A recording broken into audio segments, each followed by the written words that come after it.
ఖమ్మం జిల్లాలోని వైరా పచ్చని పొలాలు, ప్రశాంతమైన చెరువులు, మరీ ముఖ్యంగా 1930లో నిజాం కాలంలో కట్టిన ఆ పురాతన రిజర్వాయర్. పగలు పూట ఆ చెరువు గట్టు మీద పర్యాటకుల సందడి, పిల్లల కేరింతలు కనిపిస్తాయి. కానీ సూర్యుడు అస్తమించి చీకటి పడ్డాక అదే వైరా రిజర్వాయర్ దగ్గర ఏదో తెలియని నిశ్శబ్దం అలుముకుంటుంది. ఆ నీటి అలల చప్పుడు వెనుక ఏదో రహస్యం దాగి ఉందని మీకు తెలుసా? నలుగురు స్నేహితులు అజయ్, కార్తీక్, సిద్ధు మరియు మధు. అజయ్కి ఒక సెన్సేషనల్ యూట్యూబ్ వీడియో తీయాలని కోరిక. వైరా రిజర్వాయర్ దగ్గర అర్ధరాత్రి దెయ్యాలు తిరుగుతాయంట, నిజమేనా అనే కాన్సెప్ట్తో వారు ఒక శనివారం రాత్రి అక్కడికి చేరుకుంటారు. రాత్రి సమయం ఉదయం 11:30 గంటలు. గాలిలో ఒక రకమైన చలి, మంచు కురుస్తోంది. వారు రిజర్వాయర్ గేట్ల దగ్గరకు నడుచుకుంటూ వెళ్తున్నారు. అజయ్ తన కెమెరా ఆన్ చేసి, హలో ఫ్రెండ్స్, మేము ఇప్పుడు వైరా ప్రాజెక్ట్ మీద ఉన్నాం. ఇక్కడ చాలా వింతగా ఉంది అని మాట్లాడుతుండగానే దూరం నుంచి ఒక శబ్దం వినిపిస్తుంది. నీటిలో ఏదో భారీ వస్తువు పడినట్లు చపాక్ మనే శబ్దం. వారు అటువైపు కెమెరా తిప్పారు. ఏమీ లేదు, కేవలం నీటి అలలు మాత్రమే. కానీ సరిగ్గా అదే సమయంలో రిజర్వాయర్ మధ్యలో ఉన్న ఒక పాత రాతి స్తంభం మీద ఒక తెల్లని ఆకారం కూర్చున్నట్లు కెమెరాలో కనిపిస్తుంది. సిద్ధు భయంతో, రేయ్ అటు చూడండి అంటాడు. అందరూ అటు చూసేసరికి అక్కడ ఏమీ ఉండదు. కానీ కెమెరా రీప్లేలో మాత్రం ఆ ఆకారం స్పష్టంగా కనిపిస్తుంది. అది మనిషి కాదు, మనిషిలా ఉన్న ఏదో వింత నీడ.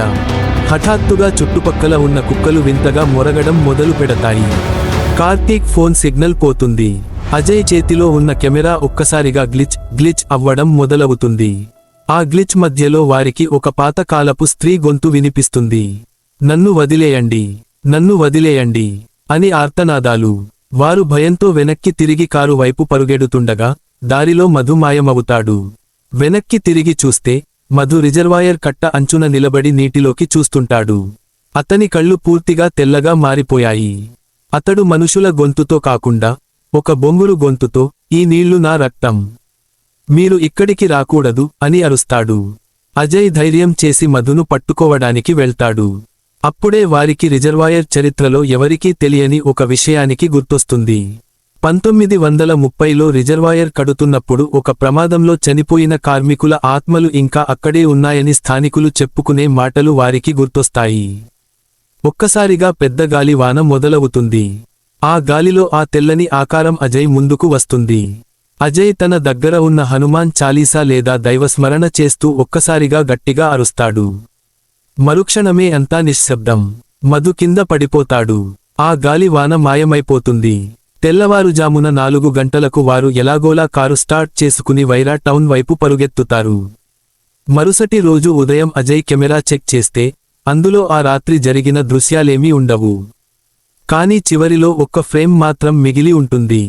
అదేంటంటే రిజర్వాయర్ నీటిలో నుంచి పదుల సంఖ్యలో చేతులు పైకి వస్తున్నట్లు ఒక ఫోటో. వైరా రిజర్వాయర్ అందంగా ఉండొచ్చు, కానీ ఆ లోతుల్లో కొన్ని రహస్యాలు ఎప్పటికీ అలాగే ఉండిపోవాలి.